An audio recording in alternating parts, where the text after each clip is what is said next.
우리 교회가 다음 주면 창립 50주년 행사를 지내게 됩니다. 지금까지 인도하신 에베네셀의 하나님께 먼저 감사와 찬양과 영광을 올려드리고요. 우리 교회가 여기까지 있기까지 수고하신 우리 선배 목사님들, 또 우리 장로님들, 또 우리 모든 성도님들의 기도와 헌신이 있었다는 것을 우리가 기억해야 할 줄로 믿습니다. 우리 선남교회는 특별히 우리 교회는 우리나라에서 가장 화평한 교회로 소문난 교회입니다. 그래서 우리가 더욱더 화평하고 또 더욱더 부흥하고 아름다운 교회를 이루어서 하나님 앞에 영광 돌려야 할 줄로 믿습니다.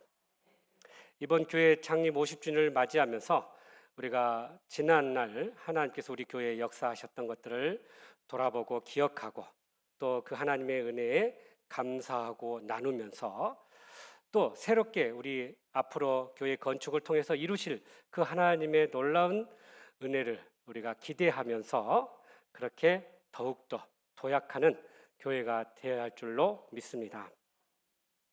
유명한 이탈리아 화가인 레오나르도 다빈치가 루도빙코라는 공작에게 예수님께서 마지막 만찬하셨던 그 장면을 그림으로 그려달라라는 요청을 받게 됩니다.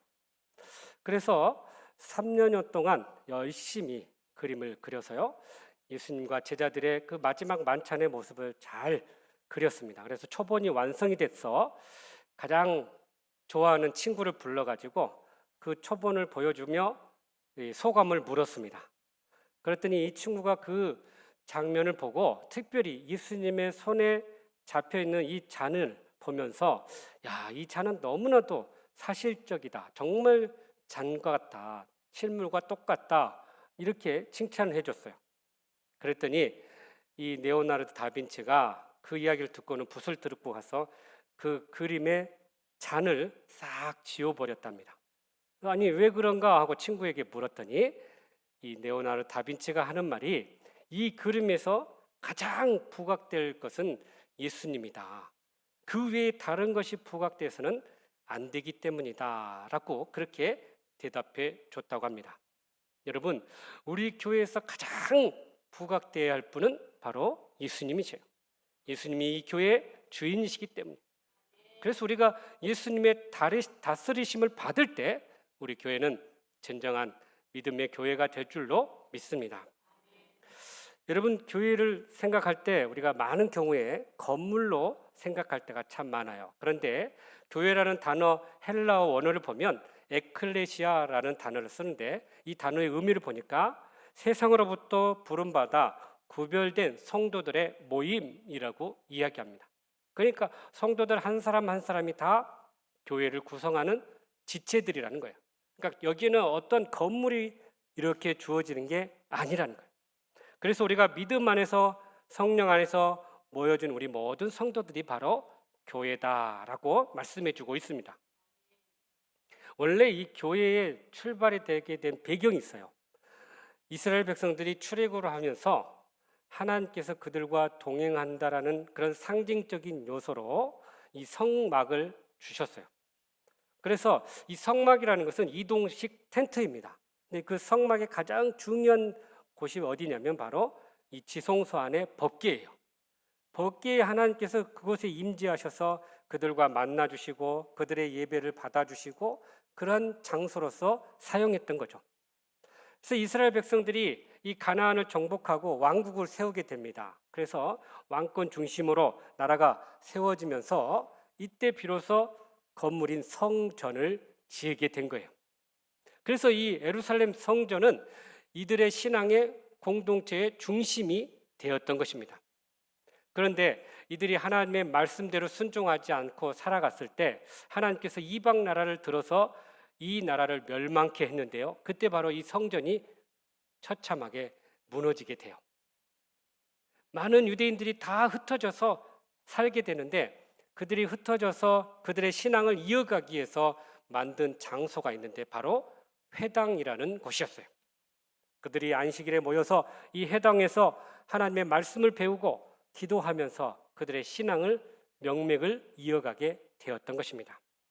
그러던 중 오순절날 마가의 다락방에 성령이 임하게 되었고 그것을 통해서 비로소 교회가 시작되게 되었던 거죠. 그래서 복음이 전파되는 곳마다 교회가 세워지게 되었고요. 그래서 그 복음의 역사가 오늘 우리 이 자리에까지 임하게 되었던 것입니다. 그러므로 우리가 교회 창립 50주년을 맞이하면서 이 마가복음에 나타난 교회의 본질적인 모습을 우리가 바라보면서 우리가 세워야 할 교회의 모습이 어떤 것인지 오늘 또 주시는 말씀을 통해 주님의 음성을 듣고 그렇게 순종함으로 주님이 기뻐하시는 교회를 이루어가는 저와 여러분 되시기를 주님의 이름으로 축복합니다. 먼저 우리 27절 말씀을 같이 한번 읽어보죠. 시작. 예수와 제자들이 빌립보 가이사랴 여러 마을로 나가실 때 길에서 제자들에게 물어 이르시되 사람들이 나를 누구라고 하느냐. 아멘. 예수님과 제자들이 전도 여행을 가다가 빌립보 가이사라는 지역에 도착하게 됐습니다. 이 지역은 어디냐면 이스라엘 가장 북쪽에 있는 헤르몬 산과 또 갈릴리 바다 사이에 메롬 호수가 있는데요. 그 메롬 호수 사이에 있는 도시였어요. 신생 도시였어요. 이름을 가만히 보면 빌립보 가이사라. 그러니까 이것은요. 로마의 황제 아우구스투스가 이 이스라엘의 분봉 왕이었던 헤롯 왕에게 만들어준 도시였어요.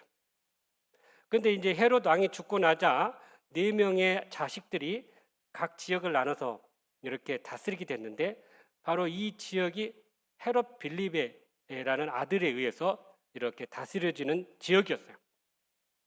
그래서 이 헤롯 빌립이 자기의 이름 앞자를 따고 황제라는 이름의 칭호를 따서 이렇게 빌립보 가이사라라는 이름을 지었던 거죠. 그러니까 왕과 황제 이름을 지어서 만든 도시이다 보니까 그만큼 아주 강력한 그런 힘을 가진 도시였어요. 경제적으로도 강력했고 또 정치적으로도 그랬고 더 나아가서 여기에는 많은 우상의 신전들이 세워진 그런 도시였어요. 그러니까 우상의 신전들이 가득한 이 자리에 예수님께서 제자들과 와서 제자들에게 2가지를 질문한 거죠. 첫 번째는 자, 사람들이 나를 누구라 하느냐. 사실 이 질문은 그렇게 어려운 질문이 아니에요. 그냥 예수님에 대해서 이렇게 들려진 소문을 제자들이 예수님한테 이야기하면 되는 그런 질문이었어요. 그래서 그들이 들었던 예수님에 대한 소문을 어떻게 표현했냐면 오늘 본문에 보면 세례 요한이다. 또 더러는 엘리야다. 더러는 선지자 중에 한 사람이다. 이렇게 표현했던 거죠. 여기에 열거한 이 인물들을 보면 유대인들이 굉장히 중요하게 여기고 또 존경하게 여기는 사람들이었어요. 그래서 이 세례 요한도 보면요. 예수님께서 오신 것을 미리 예비하신 자였고 또 광야에서 회개의 복음을 선포했고 많은 사람들이 그렇게 하나님 앞에 다시 돌아오게 하는 그런 역사를 일으켰던 사람이죠. 또 엘리야는 우리가 알다시피 에녹과 더불어 죽음을 맞이하지 않고 하나님의 부름을 받은 자였어요.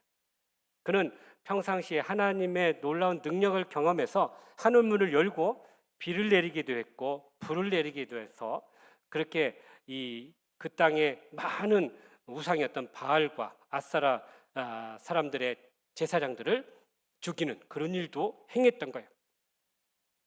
그런데 말라기에 보면은 이 여호와의 심판의 날을 얘기하면서 한 선지자가 올 거라고 예약을 합니다. 그런데 그게 누군가? 말라기 4장 5절에서 6절을 한번 읽어볼까요? 시작.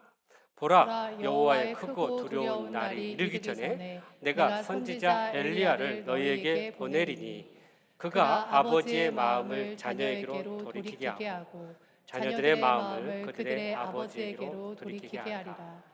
돌이키지 아니하면 두렵건대 내가 와서 저주로 그 땅을 칠까 하노라 하시니라. 아멘. 그러니까 이 말라기 선지자는요 구약의 제일 마지막에 나오는 선지자고요. 그 다음에 마태복음까지 신약의 첫 장인 마태복음까지 무려 이 사이에 400년 동안 침묵 기간이 흘러요. 이때는 하나님께서 그 어느 누구에게도 말씀을 주지 않으셨어요.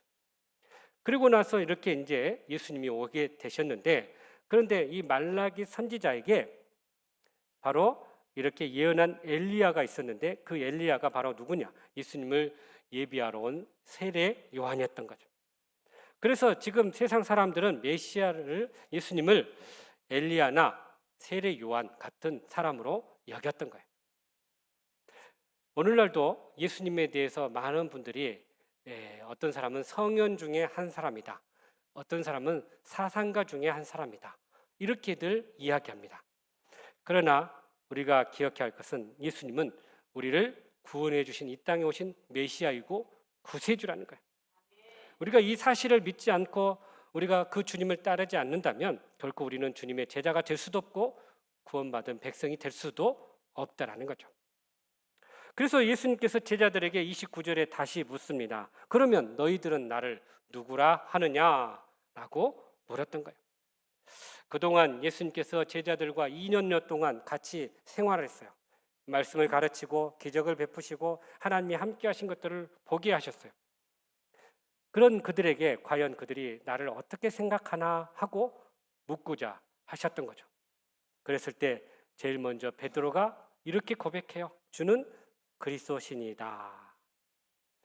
사실 여러분 이런 예수님의 질문에 대답하려면 예수님에 대해서 충분한 경험을 하고 이해를 하고 또 예수님에 대한 믿음의 생각이 있었어야만이 가능했던 거예요. 그러니까 너희는 나를 누구라 하느냐 이 질문은요 그렇게 쉬운 질문이 아니에요. 내가 신앙생활하면서 믿음 생활하면서 예수님은 나에게 어떤 분인가 이것을 고백하려면 적어도 예수님에 대한 이해가 있어야 되고 예수님에 대한 경험이 있어야 되고 예수님에 대한 믿음이 있어야 우리가 고백할 수 있는 거예요. 그러니까 사실 베드로 제자들에게 물었던 이 질문이지만 오늘 이 예배를 참여하는 우리들에게도 다시 한번 묻고 있는 거야. 너희는 나를 누구라 하느냐? 이 믿음의 고백을 하려면 우리는 적어도 예수님을 깊이 경험하고 또 예수님에 대한 이해가 있어야 되고 그리고 믿음의 고백을 할 수 있다라는 것입니다. 오늘 베드로가 바로 그러한 고백을 하게 된 거예요. 베드로가 뭐라고 고백합니까? 구체적으로 두 가지를 이야기했는데 주는 그리스도신이다. 첫 번째 예수님을 주라고 고백했다라는 사실입니다. 여러분 예수님을 주로 고백했다는 이 말 한마디에는 엄청난 의미가 담겨져 있어요. 당신은 주인이면 나는 당신의 종입니다. 당신이 나를 다스릴 수 있습니다. 나를 다스려 주시고 지배해 주시고 통치해 주십시오. 당신은 나의 주인입니다. 이런 의미가 담겨져 있는 거예요. 그럴 때 비로소 예수님은 나의 주인입니다. 나를 다스려 주십시오라고 고백할 수 있는 거죠. 또 하나는 베드로가 뭐라고 고백하냐면 그리스도라고 고백했다라는 거죠. 이 그리스도라는 말은 이 메시아를 헬라어로 이렇게 음역해서 바꾼 말로 기름 부음을 받은 자라는 뜻을 가지고 있어요. 구약에 보면요, 이 기름을 붓는 사람이 3명이 나와요. 왕을 세울 때 기름을 붓고요, 제사장을 세울 때 기름을 붓고요, 그리고 마지막으로 선지자를 세울 때 기름을 부어요. 그러니까 기름을 붓는 자라는 것은, 기름 부음을 받은 자라는 것은 바로 왕으로서, 선지자로서, 또 제사장으로서의 그 역할을 하는 자다라는 의미가 담겨져 있어요. 그러니까 예수님께서 이 땅에 오셨을 때 예수님이 우리를 다스릴 왕으로 오셨고, 또 하나님과 우리를 중보하는 중보자로서, 제사장으로서 오셨고, 또 하나님의 말씀을 가지고 우리를 인도하시고 또 이렇게 이끌어 주실 목자로서 우리에게 오셨다라는 것을 말씀하고 있는 거예요. 그래서 예수님이 내 인생의 주인 되시고 내 삶의 왕이 되시고 또 나의 모든 것에 하나님과의 중보자 되시고 또 나를 말씀으로 인도하시는 목자 되시는 분임을 우리가 믿고 고백할 수 있어야 한다는 것입니다. 바로 이러한 바른 신앙의 고백이 있을 때 우리가 바른 신앙의 삶으로 나아가게 될 것이고, 그래서 우리는 바른 교회를 세워나가게 될 줄로 믿습니다. 그러므로 우리는 주는 그리스도시요라고 고백하며 주님의 다스림을 받고 그렇게 주님의 주시는 사명을 온전히 감당하는 그런 복된 교회가 되시기를 주님의 이름으로 축복합니다. 계속해서 우리 31절, 32절 말씀입니다. 시작. 인자가 드러내는 많은 고난을 받고 당들과 대제사장들과 서기관들에게 서기관들에게 버림받아 되어 죽임을 당하고 당하고 사흘 사흘 만에 만에 살아나야 할 것을 비로소 그들에게 가르치시되 가르치시되 드러내놓고 이 이 말씀을 말씀을 하시니 하시니 베드로가 베드로가 예수를 붙들고 붙들고 항변하매. 항변하매. 아멘. 사실 베드로의 이 대답을 듣고 예수님이 너무나 흡족했어요. 야, 어떻게 이런 고백을 하냐. 그래, 2년 동안 따라다니더니 잘 배웠구나. 마음이 기뻐했어요. 그리고 나서 예수님께서 뭐라고 말씀해 주시냐면 앞으로 예수님께서 어떤 고난을 받게 될 것인지에 대해서 말씀해 준 거예요.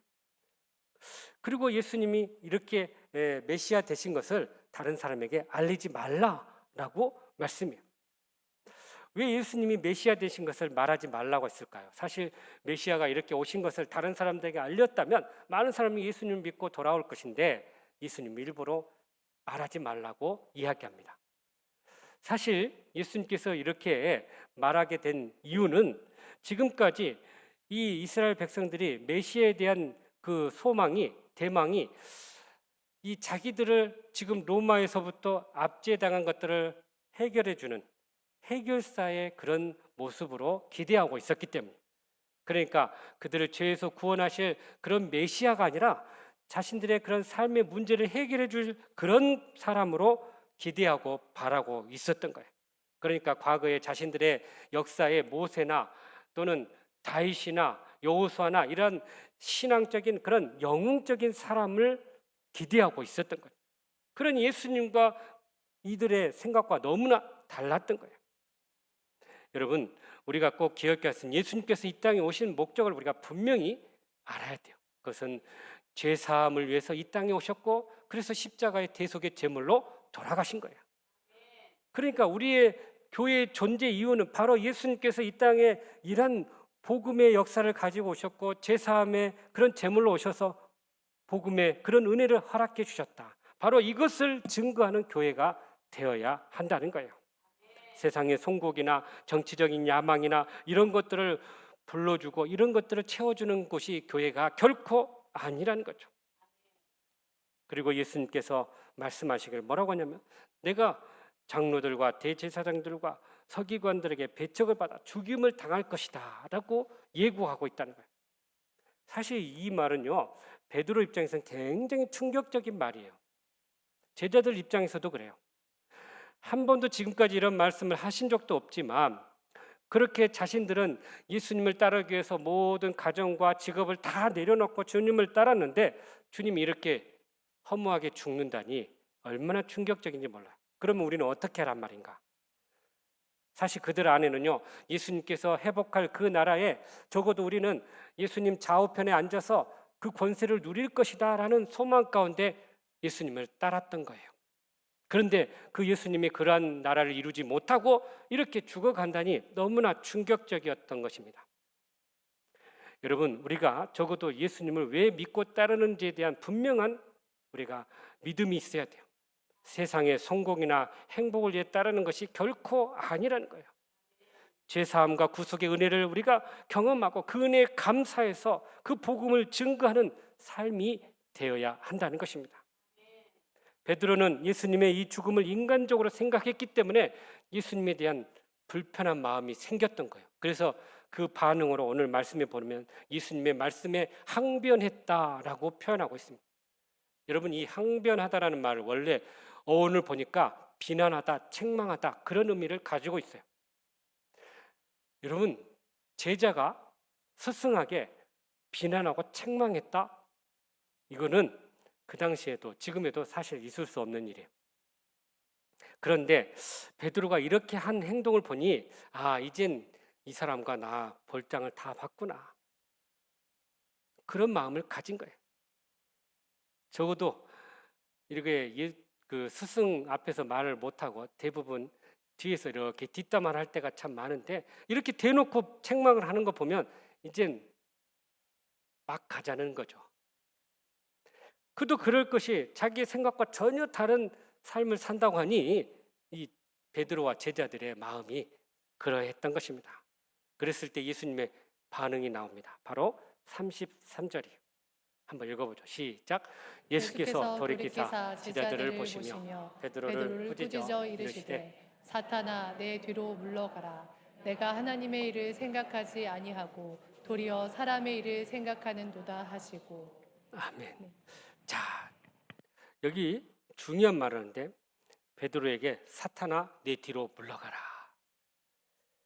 그러니까 사실 베드로가 사탄은 아니죠. 그런데 사탄이 베드로 속에 들어가서 그러한 마음을 품게 하고 그렇게 행동하게 한 걸 주님은 아셨어요. 그러니까 그 본질을 아시고 그 뒤에서 유혹하고 있는 사탄을 꾸짖어 내쫓으셨던 거죠. 그러면서 여기 이 사탄아 내 뒤로 물러가라 이 말을 원래 의미를 보니까요, 나보다 앞서지 마라 라는 그런 의미를 갖고 있더라고요.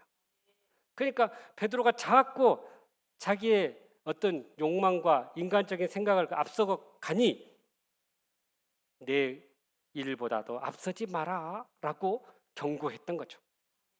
그러면서 주님께서 또 중요한 말씀하셨는데 뭐라고 말씀해요? 사람의 일과 하나님의 일을 분명히 우리에게 정리해 주셨어요. 사람의 일을 생각하지 말라는 거예요. 사탄은 하나님의 일보다 사람의 일을 하게 만드는데, 그러나 하나님은 사람의 일보다는 하나님의 일을 더 생각하라는 거예요. 사탄은 믿음으로 하지 못하게 하고 자꾸 인간적인 마음을 갖게 합니다. 그래서 자꾸 이렇게 하나님의 말씀에 불순종하게 만들어요. 여기서 베드로의 영적인 상태가 잘 드러나요. 그렇게 멋진 믿음의 고백도 했지만 그러나 그는 사람의 일, 인간적인 마음을 품고 있었기 때문에 하나님의 일을 대적하는 그런 모습을 보여줬던 것입니다. 그래서 우리가 믿음의 길을 걸어갈 때 가장 귀하게 여겨야 될 건 사람의 일, 인간적인 욕망보다는 하나님의 일을 더 우리가 생각하고 품어야 한다라는 사실입니다. 데이비드 리빙스톤이 처음에는 이 중국 선교사를 위해서 헌신했어요. 그런데 하나님께서 그를 틀으셨어요. 아프리카로 보낸 거예요. 윌리엄 캐리도 저 남태평양에 있는 섬으로 나아가기를 원했어요. 그런데 하나님이 그를 인도로 보내셨어요. 자기 계획과 뜻이 있다 할지라도 하나님이 인도하신 대로 한다면 그것을 기꺼이 내려놓고 순종할 수 있어야 한다는 것입니다. 나의 생각과 나의 일을 앞세기보다는 하나님의 뜻을 구하고 하나님의 일을 행할 때 그것이 바로 진정한 믿음의 삶인 거예요. 그러므로 우리가 사람의 일이 아닌 하나님의 일에 더 집중하고 그것을 최우선시하면서 그렇게 순종해 나갈 때 아름다운 믿음의 교회가 세워지게 될 줄로 믿습니다. 마지막으로 우리 34절 말씀 읽어보죠. 시작. 무리와 제자들을 불러 이르시되 누구든지 나를 따라오려거든 자기를 부인하고 자기 십자가를 지고 나를 따를 것이니라. 아멘. 여기서 주님은 제자들에게 아주 중요한 또 말씀을 하십니다. 진정 주님을 따르는 것이 무엇인가를 말씀해 주고 있어요. 주님을 따르는 것이 결코 출세나 성공이나 행복을 위한 것이 아니라는 거예요. 주님을 따르려면 적어도 주님이 원하시는 길을 걸어야 한다는 거죠. 그런데 여기 주님 이런 말씀 있죠. 누구든지 나를 따라오려거든 이라는 표현이 나오는데 여기에 원어적으로 보면요 이런 표현이 돼요. 나를 따라오기를 너희들이 소원한다면, 이 소원하다는 말 강력한 어떤 의지의 표현이에요. 그래서 나를 따르려는 그런 마음이 있다면, 참으로 원한다면 이렇게 해야 돼라고 말씀하고 있는 거죠. 여러분, 우리가 예수님에게 구원을 받았다고 표현하죠. 구원은 예수님으로부터 우리에게 주어진 거죠. 그래서 구원에 있어서는 우리는 아무런 어떤 노력이나 우리의 힘으로 할 수가 없어요. 그냥 이건 피동적으로 주어져요. 믿음으로 주어져요. 그래서 내가 구원받았다라기보다는 엄밀히 말하면 주님이 나를 구원해 주셨다, 이게 더 정확한 표현이죠. 그래서 구원은 모든 것이 주님이 주도하시고 우리는 피동적으로 따르는 거예요. 그런데 제자로서의 삶, 주님을 따르는 제자로서의 삶은 달라요. 피동적으로 해서는 안 돼요. 아까도 얘기했지만 네가 정말 주님을 따른다면 이런 강한 의지의 표현이 있어야 돼요. 그래서 주님을 따르기 위해서는 여기서는 우리의 역할이 굉장히 중요해요. 피동적이지 않고 능동적으로 바뀌어져야 한다는 거예요. 주님의 제자가 되기 위해서는 강한 의지와 또 헌신과 결단이 있어야 한다는 것입니다. 물론 처음에는요, 누군가에서 끌려가지고 이렇게 인도되어서 교회에 나옵니다. 그러면 예수님의 은혜를 받고 또 예수님 영접하고 믿음 안에서 새롭게 되면 그 순간부터는 우리가 신앙이 능동적으로 바뀌어야 된다는 거예요. 스스로 기도하고 스스로 말씀 보고 스스로 봉사하고 스스로 전도하고 그렇게 성숙한 삶으로 나아가야 한다는 거죠. 그래서 이러한 의지적 결단과 각오를 가질 때 우리가 주님을 온전히 따르게 된다는 거예요. 그래서 주님이 뭐라고 말씀해요? 먼저 자기를 부인하라 라고 말씀해요. 사실 여기서부터 우리가 먼저 걸려요. 우리는 지금까지 살아오면서 내 중심적으로 살고 내 뜻대로 내 계획대로 내 마음대로 살아왔어요. 그러니까 이런 상황 속에서 자기를 부인한다는 것은 너무나도 어려운 일이에요. 특히 오늘날 우리 사회를 보십시오. 개인주의를 넘어서 이제 이기주의적인 시대에 살고 있어요. 자기애가 너무나도 강한 그런 시대, 그런 시대에 살고 있는 우리에게 자기를 부인하라, 너무나도 어려운 일이에요. 여러분, 세속적인 인본주의는 이런 말을 합니다. 내가 주인이다. 네 마음대로 살아라. 네가 원하는 대로 살아라. 이렇게 주장해요. 그 TV 광고 문구를 보십시오. 네가 원하는 대로 살아라는 거예요. 그러나 주님은 뭐라고 이야기합니까? 주님이 나의 주인 되심을 기억하고 우리 자신을 부인하라 라고 이야기해요. 우리를 부인한다는 게 뭐예요? 주님이 나의 주인 되심을 인정하는 거예요. 그래서 우리의 삶 가운데 주님이 나의 주인 되심을 인정하고 우리 자신을 부인할 때 우리가 진정 제자로의 삶을 살아가게 될 줄로 믿습니다. 또한 주님은 우리에게 말씀하십니다. 자기 십자가를 지고 따르라 라고 이야기해요. 우리가 믿음의 길을 걸어갈 때 우리 각자는 우리가 져야 할 십자가가 있어요. 하나님이 주신 사명이 있고요. 또 우리가 져야 할 인생의 무거운 짐도 있어요. 이것이 바로 십자가예요.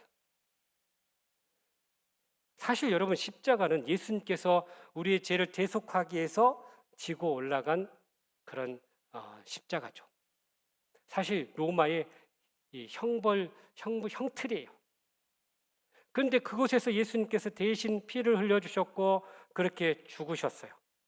십자가에서 우리도 같이 죽어져야 한다는 거예요.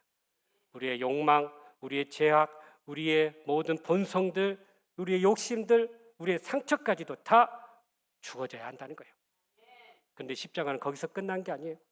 다시 부활했어요. 죄에 대해서 죽어졌지만 하나님의 나라 의를 위해서 우리가 다시 살아가야 하는 것이 바로 십자가예요. 그래서 우리는 하나님의 나라와 비전과 하나님의 꿈을 위해서 우리가 믿음 안에서 주님을 따르며 그렇게 헌신하며 살아야 한다는 것입니다. 그것이 바로 십자가의 삶이에요. 그런데 여러분, 누가복음 9장에 보면 똑같은 이야기가 나오는데 마가복음에 없는 강조한 단어가 하나 나옵니다. 바로 날마다 자기 십자가를 지고라는 표현이에요. 이 날마다라는 단어가 누가복음에는 나와요. 그러니까 십자가를 질 때 그냥 어쩌다 한번 기분 좋아서 짓는 게 아니에요. 날마다 지속적으로 주님이 부르시는 그날까지, 우리가 주님 앞에 서는 그날까지 우리는 자기를 부인하고 내 십자가를 지고 따라야 한다는 사실입니다. 그것이 바로 진정한 믿음의 삶이고 제자의 삶이라는 사실이에요. 여러분, 우리가 예배 드릴 때도 어쩌다 한 번이 되어서는 안 되고요. 지속적으로 우리가 봉사하고 섬길 때도 어쩌다 한 번 좋아서 하는 게 아니고요. 지속적으로 우리가 전도하고 선교하는 것도 그냥 그때 한번 기분 좋아서 하는 게 아니라 지속적으로 따라야 할 주님의 사명이고 우리의 십자가라는 사실입니다. 그러므로 날마다 자기를 부인하고 자기 십자가를 지고 날마다 주님을 온전히 따르는 저와 여러분의 삶이 되시기를 주님의 이름으로 축복합니다. 사랑하는 성도 여러분, 창립 50주년을 맞이해서 이제 우리의 믿음도 성숙하고 우리의 인격도 성숙하고 우리 교회도 더 성숙해져야 할 줄로 믿습니다. 50이면요 한자로 지천명이라고 해요. 하늘의 뜻을 깨닫는다라는 의미예요. 이제 우리가 50의 나이에 교회가 되었으니 하나님의 뜻을 깨닫고 하나님 주신 사명을 온전히 감당하여 그렇게 부응하고 하나님께 기쁨이 되는 교회가 되어야 할 줄로 믿습니다. 그러기 위해서 오늘 주신 말씀처럼 먼저 그리스도를 바르게 고백하고 그 주님의 다스림을 받는 삶이 되어야 할 줄로 믿습니다. 또한 사람의 일이 아닌 하나님의 일을 더 우선시하고 그 일에 순종하는 삶이 되어야 할 줄로 믿습니다. 날마다 자기를 부인하고 자기 십자가를 지고 그렇게 날마다 주님을 온전히 따르며 그렇게 주님이 기뻐하시는 교회가 되는 저와 여러분의 삶이 되시기를 주님의 이름으로 축복합니다. 기도하겠습니다. 사랑과 은혜가 풍성하신 하나님, 창립 50주년을 맞이하여 이렇게 우리에게 베푸실 은혜를 다시 한번 기억하고 감사하며 우리에게 향하실 또 행하실 그러한 모든 것들을 우리가 바라보고 소망하며 나아가는 저희들 되게 하여 주시옵소서. 그러기 위해서 더욱더 우리 자신을 부인하고 우리의 십자가를 지고 주님을 온전히 따르는 저희들 되게 하여 주시옵소서. 예수님의 이름으로 기도하옵나이다. 아멘.